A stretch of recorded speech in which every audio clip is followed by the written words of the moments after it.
Hi, today I'm going back playing some good old World at War. The reasons why are many, but foremost I needed to get away from some of the modern shooters I'm playing, since I feel that FPS gaming isn't in a really good place as it is right now, and I therefore felt that I needed to get back to the roots and to experience and understand why some of the older games were very often better than some of the modern shooters out there today. There's also a certain degree of nostalgia when doing a video like this, since you most of the time have certain memories and moments coming back to you when playing a game that meant a lot to you at a certain time in your life. But even so, there are indeed certain mechanics and design choices that has made, for example, World at War one of the most iconic FPS games ever made. I'll try to explain why I believe that's the case in this video. When I downloaded World at War again, it was pretty easy to find servers that are up and running. I'm playing on PC, by the way, although you have to expect that there's quite a lot of bots filling up these servers nowadays. But at certain times there were also real players joining in. The first thing that gets to me is how good the sounds are in the game. Of course, the epic voices of Gary Oldman and Kiefer Sutherland helps out a lot to set the right atmosphere. That in combination with a good mix and a great soundtrack creates that nice illusion of being in the middle of the action. Second, the gunplay is so good. You'll see me playing with the iconic Kar 98K, Arisaka, Mosin Nagant, and the PTS-41 sniper, and man, getting that sound when hitting a headshot with these guns is so satisfying. But the great guns also needs good maps, and there's plenty of them in World at War. And I think already here we touched base why this COD multiplayer was so good. I strongly believe that back in the days, the developers were mainly focusing on the actual gameplay, meaning finding ways to make the gameplay experience as good as they possibly could or can. Nowadays, there's so much distraction in some of the newer COD games, and it feels as if the focus has moved from making a solid shooter experience that actually takes some skill to master into a mishmash of kill streaks and low time to kill and a lot of weapons that almost feels the same. The question is, why has it become like this?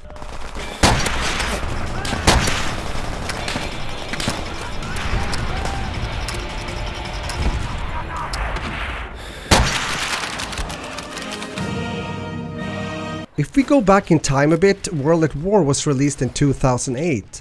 Just a year later, in 2009, Modern Warfare 2 was released by Infinity Ward, also an iconic game that pushed the development of Call of Duty forward. It's also important to say that the mid of 2000, meaning around 2005, is called by many the golden days of gaming, since there were so many good games that was released during these years. Games such as the first God of War, Resident Evil 4, Star Wars Battlefront 2, Star Wars Republic Commando, Splinter Cell, Fear, and that's just a few games that were released only in 2005. The year before, in 2004, Half-Life 2 was released.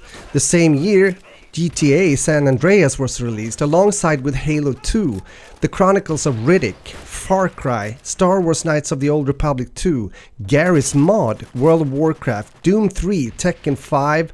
Well, I think you get the picture.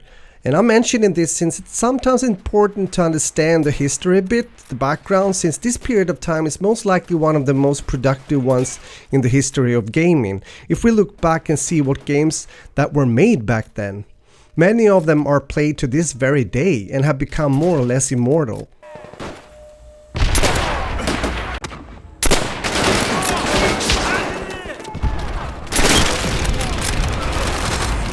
So is World at War one of those games as well?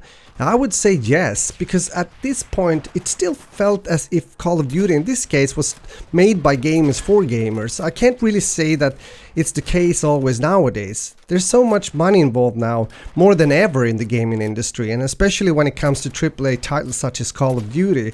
So the focus is more on the actual product as a whole, rather than the actual game or gameplay. It feels as if many of the modern Call of Duty games doesn't take the player seriously enough. It's quick rewards in and out from the game, and design-wise the games are made to suit everyone's needs and skill level, which is of course an impossible task. And that's why so many players, myself included, get so frustrated from time to time when playing newer COD games, since you get punished by the game more rather than your opponents. Add to that games that are released with bugs or in performance issues, and you'll have a never-ending shitstorm of a gaming experience. But you don't get that in a game such as World at War. If I die in this game, if we're talking the prime days with only human players and not bots playing, then it was most likely because I was outgunned in a certain situation, maybe even by a better player. And I could live with that, because I then wanted to come back and get revenge, play even better next time we met. So nowadays you rarely have those moments as described earlier. So does that mean that we won't see another World at War or similar when it comes to the gaming craftsmanship I just described? I'm afraid not, since it seems as if Activision has decided to continue on the quick reward path, also rewarding less skilled players no matter what, and the whole situation with skill-based matchmaking.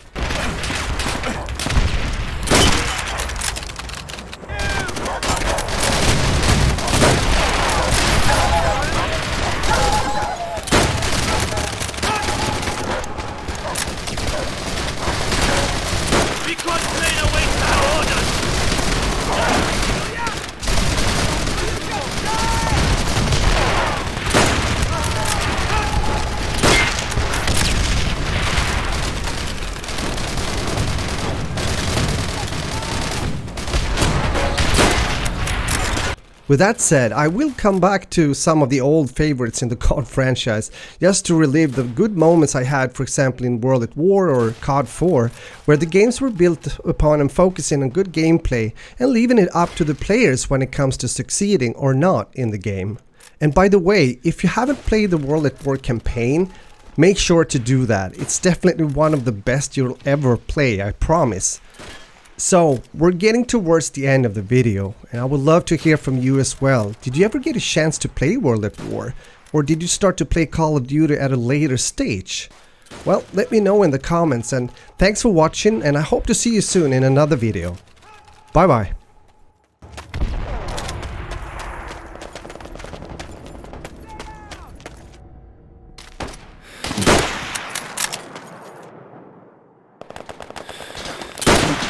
Cool.